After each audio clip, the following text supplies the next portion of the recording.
Shalom saudara-saudara yang kasih dalam Yesus Kristus. Kita bersyukur karena hari ini kita kembali bersekutu bersama-sama di dalam program yang sama, Victory Ministry. Nah, hari ini kita kembali belajar dari kebenaran firman Tuhan yang terambil di dalam Kejadian pasal yang ke-50 ayat yang ke-20. Firman Tuhan berkata demikian.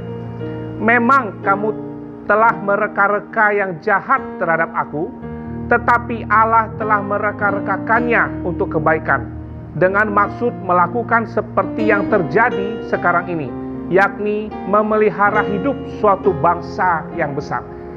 Saudara-saudara, tahukah saudara bahwa di dalam dunia ini tidak ada sesuatu yang terjadi dengan kebetulan.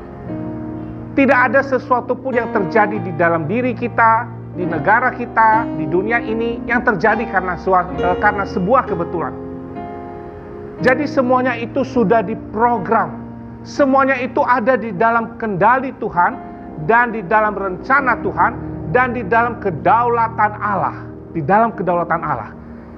Jadi apapun yang terjadi di dalam dunia ini, Allah sangat bertanggung jawab di dalamnya. Nah, saudara-saudara yang kasih dalam Yesus Kristus, dari firman Tuhan yang kita baca tadi, ini kita berbicara tentang Yusuf. Yusuf adalah seorang dari ke-12 suku Israel, dan dia itu adalah orang yang paling dibenci oleh saudara-saudaranya. Paling dibenci. Sampai akhirnya dia harus dilemparkan ke dalam sumur yang kering, dia dijual ke Mesir, hidup di Mesir, dia dipenjarakan dan sebagainya. Orang mengira ketika dia dipenjarakan di Mesir, orang mengira selesailah sudah karirnya, selesailah sudah hidupnya, selesailah, tidak ada lagi pengharapan yang bisa dia miliki. Tetapi tidak. Justru di dalam ketidakmungkinan, justru di dalam ketidakberdayaan manusia, justru ketika kita lihat tidak ada jalan lagi, justru ketika kita mau maju mentok, mau ke kanan dan ke kiri mentok, tidak ada lagi jalan keluar. Tetapi pada saat itu Tuhan mau menunjukkan kedaulatannya, dan Allah mulai mengubah kehidupan Yusuf menjadi orang yang besar, menjadi perdana menteri di negeri yang bukan negaranya, yaitu di Mesir. Nah, saudara-saudara, dari cerita Yusuf ini kita ada sebuah gambaran yang sangat jelas sekali bahwa kadangkala Allah memakai peristiwa-peristiwa yang terjadi di dalam kehidupan kita untuk menggenapi rencananya. Kadangkala Allah memakai saudara kita, kadangkala Allah memakai orang terdekat dengan kita, kadangkala Allah memakai situasi yang terjadi dalam kehidupan kita, kesulitan-kesulitan yang kita alami.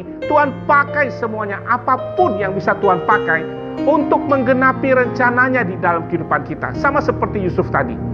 Nah, saudara-saudara, begitu juga dengan halnya Musa. Ketika Musa berada di Mesir, dia membunuh orang Mesir.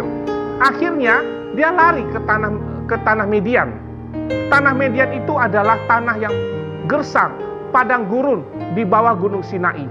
Kenapa dia tidak melarikan diri ke daerah lembah Yordan yang subur? Lembah Yordan yang subur itu sangat subur sekali dan dekat dengan Mesir. Tetapi justru Tuhan membawa dia ke tanah Midian, ke tanah Midian yang gersang. Di sana dia hidup sebagai seorang yang tidak punya keluarga, seorang yang merantau. Dia tidak punya siapa-siapa. Tetapi justru di tengah-tengah kesulitannya itulah dia bertemu dengan Tuhan. Dia bertemu dengan Tuhan. Dan ketika dia bertemu dengan Tuhan, Tuhan memperkenalkan dirinya kepada Musa. Musa berkata, "Siapakah engkau?" Musa kaget ketika bertemu dengan Tuhan. Pada saat itu Tuhan menyatakan dirinya di semak belukar yang terbakar. Lalu Tuhan berkata, "Ehye eser ehye. I am is I am. I am who I am. I am was I am." Aku adalah aku. Aku adalah yang aku adalah. Nah, saudara-saudara, disitulah Musa berkenalan dengan Tuhan. Dan Tuhan menyuruh dia ke Mesir. Dan singkat cerita, akhirnya Tuhan menjadikan dia menjadi pemimpin bagi bangsa Israel keluar dari tanah Mesir. Saudara-saudara, siapa yang mengira bisa sedemikian hebat Tuhan memakai Musa? Apapun tidak ada yang mustahil. Ketika kita ada di dalam tangan Tuhan, Apapun tidak ada yang mustahil bagi Tuhan. Semuanya bisa Tuhan atur, semuanya Tuhan bisa kendalikan. Apa yang tidak masuk akal, yang tidak mungkin kita bisa pahami, tetapi di tangan Tuhan engkau bisa menjadi yang besar. Di tangan Tuhan engkau bisa menjadi orang yang hebat. Di tangan Tuhan engkau bisa menjadi orang yang berpengaruh. Nah, saudara-saudara, jadi jangan jadikan kegagalan-kegagalan kita itu menjadi acuan kepada kita, sehingga kita membatasi Allah bekerja di dalam kehidupan kita. Saudara-saudara, begitu juga Daud. Daud hanya sebagai, ya bisa dikatakan sebagai gembala domba. Apa yang bisa diharapkan sebagai gembala domba? Di usianya 17 tahun, Tuhan menggerakkan seorang nabi untuk mengurapi dia menjadi raja. Dan 23 tahun lamanya dia menunggu pada saat Allah menggenapi dia menjadi raja. Siapa yang bisa disangka dia seorang gembala domba, tetapi akhirnya karena dia berada di dalam tangan Tuhan, Tuhan mengangkat dia, Tuhan memilih dia menjadi raja atas Israel. Saudara-saudara, jadi tidak ada sesuatu pun yang mustahil bagi Tuhan. Jikalau Tuhan mau, apa yang tidak masuk akal pun Tuhan mampu lakukan untuk kita. Kenapa Tuhan mampu melakukan untuk kita? Karena saudara dan saya adalah orang-orang yang berharga di mata Tuhan. Saudara-saudara, hidup itu memang seperti itu. Tidak selamanya situasi yang sulit yang kita alami itu terkadang kala membuat kita terpuruk, membuat kita tidak berdaya. Tetapi justru Tuhan menjadikan situasi-situasi yang sulit di dalam kehidupan kita itu menjadi tolak ukur, menjadi batu loncatan, di mana Tuhan mau menggenapi kebenaran firman-Nya di dalam hidup kita. Saudara-saudara, kadangkala Tuhan memakai situasi yang ada supaya kita memiliki ketergantungan yang besar kepada Tuhan. Kadangkala Tuhan memakai keadaan yang kita alami supaya kita betul-betul mengandalkan Tuhan di dalam kehidupan kita. Mungkin ketika kita sedang berada di dalam situasi, di dalam kondisi tidak punya masalah, mungkin hubungan kita dengan Tuhan seperti biasa-biasa saja.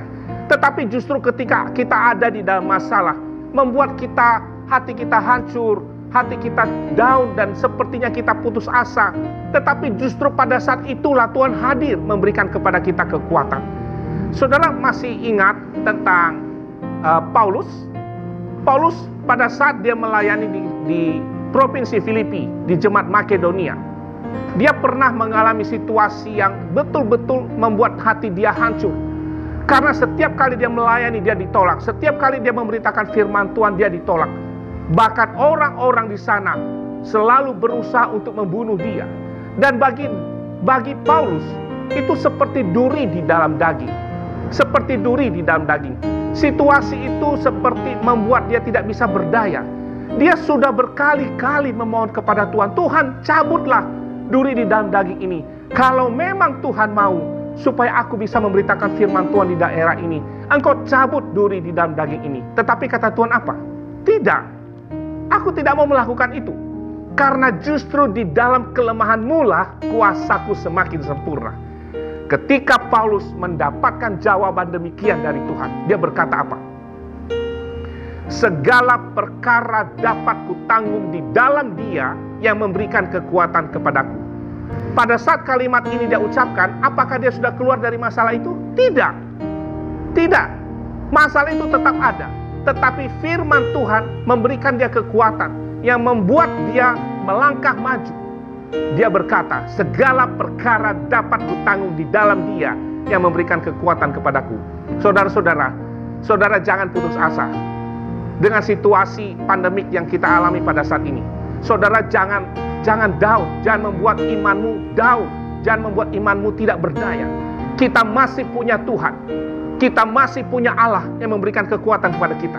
Karena itu, mari kita memiliki harus ketergantungan kepada Tuhan. Karena jawaban satu-satunya yang memberikan kita kekuatan dan kemenangan hanya ada di dalam Tuhan. Seberapa banyak di antara saudara yang hari-hari terakhir ini punya masalah? Mungkin hubunganmu tidak baik dengan suami istri. Mungkin engkau ada masalah dengan keluargamu, antara engkau dan anak-anak, antara engkau dengan pekerjaan. Saudara, ketika engkau datang kepada Tuhan, maka Tuhan akan memberikan engkau kekuatan. Ketika engkau mau berseru kepada Tuhan, maka Tuhan akan memberikan kepada engkau kemenangan. Engkau akan diberikan kemampuan untuk melewati semuanya itu. Allah mampu mengubah segala situasi yang sulit yang engkau alami itu menjadi sukacita di dalam kehidupanmu.